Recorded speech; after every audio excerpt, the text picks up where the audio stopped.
मेरा नाम रिया है। मैं पेशे से एक ट्रैवल ब्लॉगर हूँ। दुनिया की हर उस जगह को एक्सप्लोर करना चाहती हूँ जो रहस्यमयी है, अनजानी है और जहाँ डर का एहसास लोगों को खींचता है। ये कहानी शुरू होती है पिछले साल अक्टूबर की एक सर्द शाम से।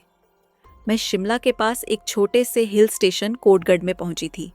शहर से दूर, भीड़ से अलग, ये जगह शांत और खूबसूरत थी, लेकिन इस जगह को लेकर एक अफवाह बहुत पुरानी थी। होटल ब्लू स्टार के रूम नंबर 309 में कोई रुकता नहीं और जो रुकता है वो लौटता नहीं। मुझे डरावनी जगहों पर जाना पसंद है। असल में मेरे YouTube चैनल की पहचान ही है हॉन्टेड ट्रेल्स विद रिया। सोचा क्यों ना इस होटल को भी एक्सप्लोर किया जाए। होटल का एक्सटीरियर सुंदर लेकिन पुराना था। लकड़ी की बनी बालकनी, मध्यम पीली रोशनी और दूर बर्फ से ढके पहाड़ों की परछाई। रिसेप्शन पर एक बूढ़ा आदमी बैठा था जिसका चेहरा उदास और आंखें बुझी हुई थीं।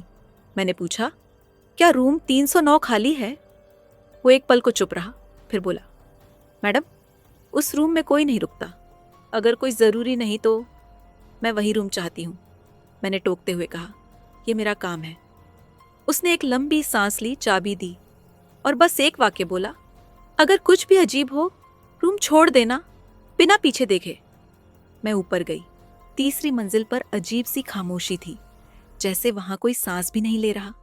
रूम 309 का दरवाजा पुराना था और उसमें जंग लगे ताले की हल्की आवाज आई जब मैंने चाबी घुमाई। कमरा अंदर से बिल्कुल सामान्य था।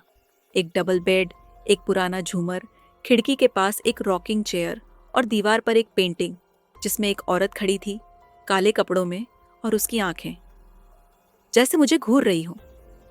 मैंने कैमरा सेट किया, कुछ इंट्रो शूट किया और फिर बिस्तर पर बैठ गई। तभी झूमर एकदम से हिलने लगा, जबकि खिड़कियां बंद थीं। हवा का कोई झोंका नहीं था। मैंने खुद को समझाया, शायद ये पुरानी बिल्डिंग है, आवाजें तो होंगी ही। रात के 2 बजे मेरी नींद खुली। किसी ने जैसे कान में धीरे से फुसफुसाया, भाग जा। मैं चौंक कर उठी। कमरा पूरी तरह अंधेरा था, जबकि मैंने लाइट्स ऑन छोड़ी थी। टॉर्च ऑन की और देखा, रॉकिंग चेयर झूल रही थी अपने आप। मैंने कैमरा उठाया, रिकॉर्डिंग शुरू की और तभी दरवाजे पर 3 जोरदार खटखटाहट हुई। धड़कनें तेज हो गईं। धीरे धीरे दरवाजे की तरफ बढ़ी। पीप होल से झांका, कोई नहीं था। पर जब पीछे मुड़ी, पेंटिंग की औरत अब पेंटिंग में नहीं थी। मैं जड़ हो गई। तभी वॉशरूम का दरवाजा धीरे से खुला और किसी के चलने की आवाज आई। मैंने हिम्मत करके कैमरा उसोर किया। कुछ नहीं दिखा, लेकिन जैसे ही मैं बेड के पास पहुंची, वहां दीवार पर खून से लिखा था, तू भी मरेगी मेरी तरह। मैं बुरी तरह कांपने लगी। रूम छोड़ना चाहा, पर दरवाजा लॉक था। मोबाइल नेटवर्क चला गया था। खिड़की खोलने गई तो देखा, नीचे अंधा कुआं है, जैसे होटल तीसरी मंजिल पर नहीं, किसी खाई के ऊपर बना हो। मैं रोने लगी। तभी बिस्तर के नीचे से किसी के रेंगने की आवाज आई। मैंने बिस्तर हटाया और जो देखा, मेरी रूह कांप गई। एक लड़की, मेरी ही उम्र की, सफेद गाउन में, मरा हुआ चेहरा, खुली आंखें और होंठ सिल दिए गए थे। वो धीरे से फुसफुसाई, मुझे बाहर निकालो। मैंने कांपते हाथों से उसे खींचने की कोशिश की, लेकिन तभी कमरे में बिजली चली गई और हर चीज हिलने लगी। दीवारों से चीखें आने लगीं। शीशा खुद ब खुद टूट गया। पेंटिंग से खून टपकने लगा। लड़की गायब हो चुकी थी और अचानक कमरे में वही बूढ़ा रिसेप्शन वाला खड़ा था। मैंने चिल्लाकर पूछा, आप यहाँ क्या कर रहे हैं? उसकी आंखें लाल हो गईं, आवाज एकदम भारी हो गई, मैं नहीं, मैं तो उसी के अंदर हूँ जो इस रूम में मरी थी। और फिर वो बूढ़ा आदमी किसी धुएं में बदलकर दीवारों में समा गया।